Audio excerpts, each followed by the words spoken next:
look, if I have an interview or something and I have to bring my child, that's just going to be how it is. And we need to normalize that Mhm. for all mothers, not just women in entertainment. That goes across the board. Hi, Nikki. It is a pleasure to be able to speak with you today about everything you've got going on. Just to begin, why did you decide to partner with and lend your voice to 3M's School Zone Road Safety Initiative? When I got the call about 3M and what they're doing in their transportation and road safety program, it really resonated with me, having a son and going through the stresses of being a parent. We don't even realize how stressful and as beautifully heartbreaking parenthood is. And to think of all of these children that are going to school, it's scary. And what 3M is doing and making sure that they renovate and make school zone safety so much better in these school zones, especially starting in underprivileged schools. I just think that is just incredible what they're doing. And they're doing that in 100 schools across the globe. And that was just something that I had to be a part of. We all it was distracted driving awareness month last month. And so often, I've witnessed people almost getting hit by cars at crosswalks. Like it's really scary how distracted everyone is. And I've gone through school zones and I pay attention and drive the 10 to 15 miles an hour. And it's like, I can't wait to get past the end of school zone so I can go about my day. And that I needed to check myself and know that that's really important. Like that's someone's kid right there. That's someone's child that deserves the same care that I care about my kid. So yeah. Great. And as far as the initiative, do you have any specific plans as to how you intend to spread awareness? Are there any major upcoming projects? Yes, so they actually this has already started and it started at Robert Churchwell Elementary School in Nashville, that I got to be a part of that program. And an artist by the name of Woke 3 painted this beautiful mural.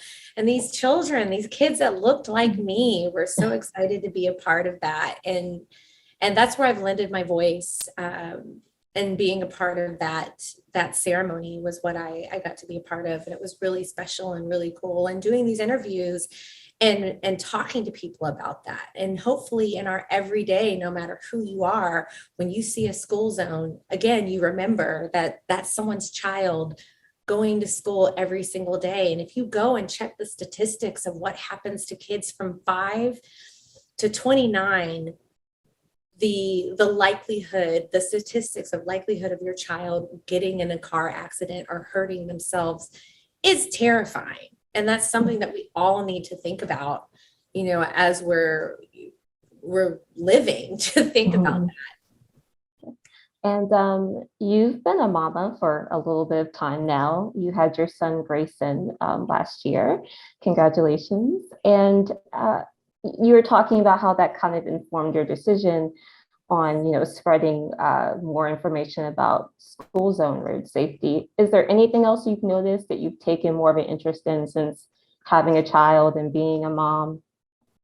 Absolutely. I've taken an interest in working moms. I'm a working mom, and so often it's unbelievable to me that we're allotted 3 months to adjust to motherhood and then entrust someone that you don't know to take care of your child as you work. And that's something that I don't know how to change that in our country, but I think that that's important, that we support mothers, parents with small children and beyond. As we work, we're taught, it's almost like we live to work and our family is put on the back burner. And I hope in corporate America that we start looking at that and seeing how important it is that we support new moms, like mentally we're not, I mean, I know I wasn't okay at 3 months Mhm. after or postpartum. And that's just something that I've really taken an interest and hopefully trying to help change. That's wonderful. And have you discovered yet how to kind of maintain a balanced family life with your career, ever growing career at this point? I'm still figuring out it takes a village. My brother-in-law is my nanny. And, luckily with since COVID, it has helped us be able to have interviews remotely so that we can make sure that we can spend time with our child. My son's in the next room over there, just knowing that Mhm.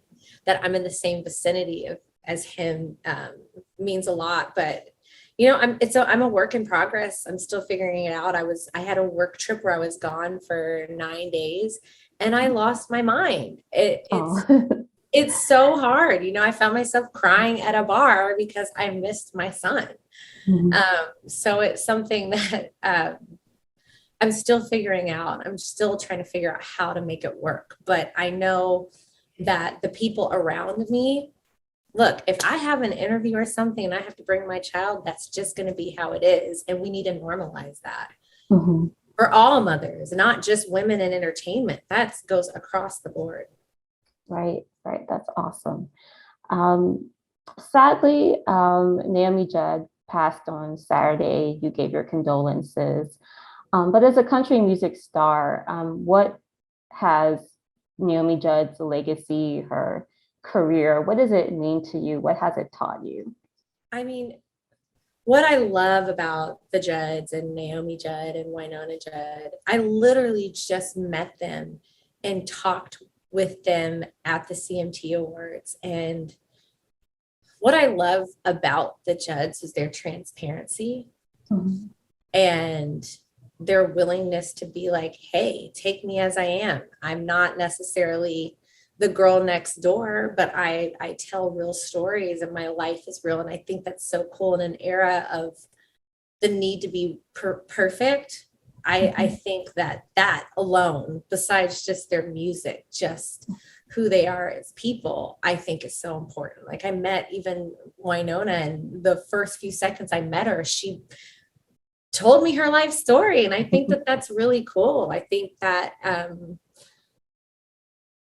think we need to practice that more for sure.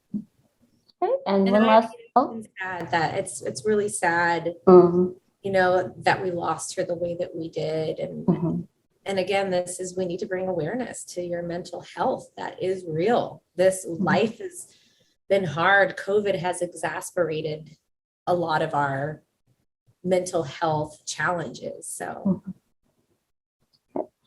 And finally, do you have any upcoming projects? I know you said in another interview you were working on new music. Are I you? I Okay. am working on new music. That was part of the reason when I was out in Nashville, I was recording.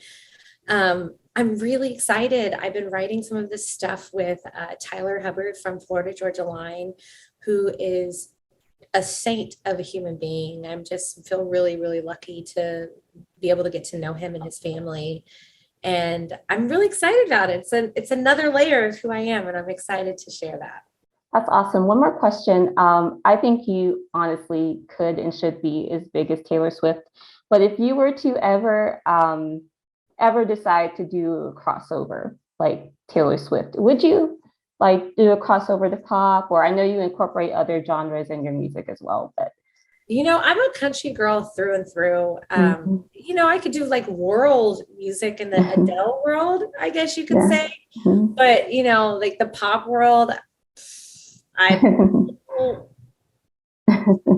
there's a lot. Those like what those kids are going through these days. I don't know if I can relate to that. Yeah. It's a lot that I'm past. I'm past that that era of my life. Mhm. Understood. Well, that's all the questions I have. Thank you so much Thank you so much. for speaking with me today, Mickey. Good luck with everything.